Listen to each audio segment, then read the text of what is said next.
Hi, so this is a DC motor. This is a DC motor, and today I'm going to show you how I'm going to give commands using this microprocessor kit, which is 8085 kit, and I can control its speed, its direction, and so let us get started. I'm going to use this bit of paper. Why? Because this rod is very narrow or thin, if you can see. So you will not be able to see if it is moving or not, or in which direction is it moving. So I'll just fix this paper. And now when it will move, you will see that the paper is moving. Right now its speed is 0. As the speed increases, the LED lights start glowing. Right now the speed is 0, no light will be glowing. If you look at it closely, there are 8 lights from D0 to D7. These correspond to the binary code for the speed. If the speed is 0, it means all the bits will be 0, so all the LEDs are turned off. These are 8 bits, which means the maximum number which we can obtain in binary is 255. So the maximum speed which can be given to this kit is 255, but this uses hexadecimal code. Hexadecimal code has digits from 0 to 9 and letters from A to F.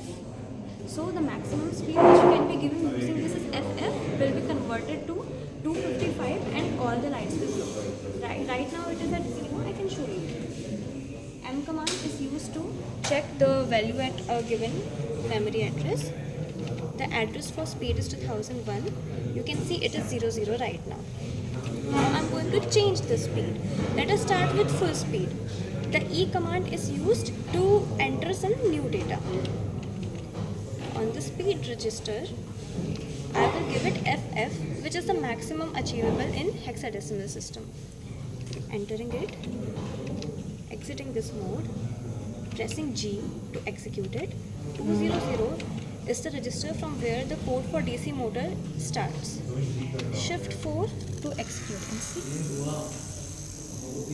Now it is moving. And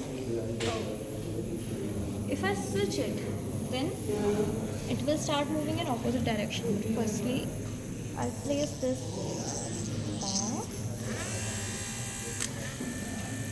Now I'm going to switch it, moving in opposite direction.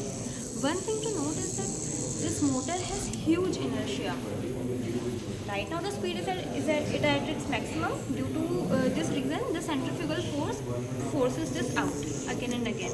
But otherwise this motor has huge inertia to start moving when we reach lower speeds. I can show you.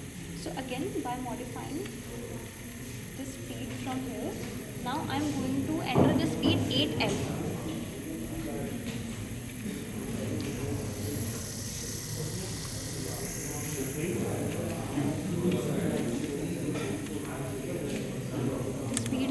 Reduced. You can hear a lower sound being produced by this motor. Switching it, you can see the speed has reduced. If I go to even lower speeds, then inertia will kick in and it will not move on its own at the start.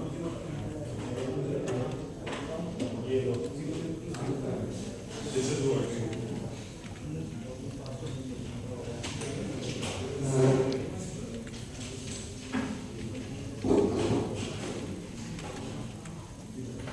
So this has even reduced now, and it is slowly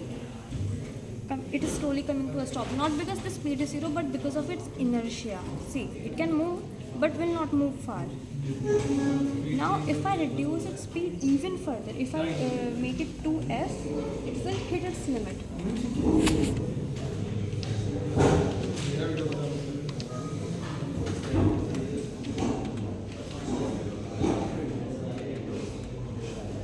So it should move clockwise when the switch is in this position, but it is not moving for more than half a second.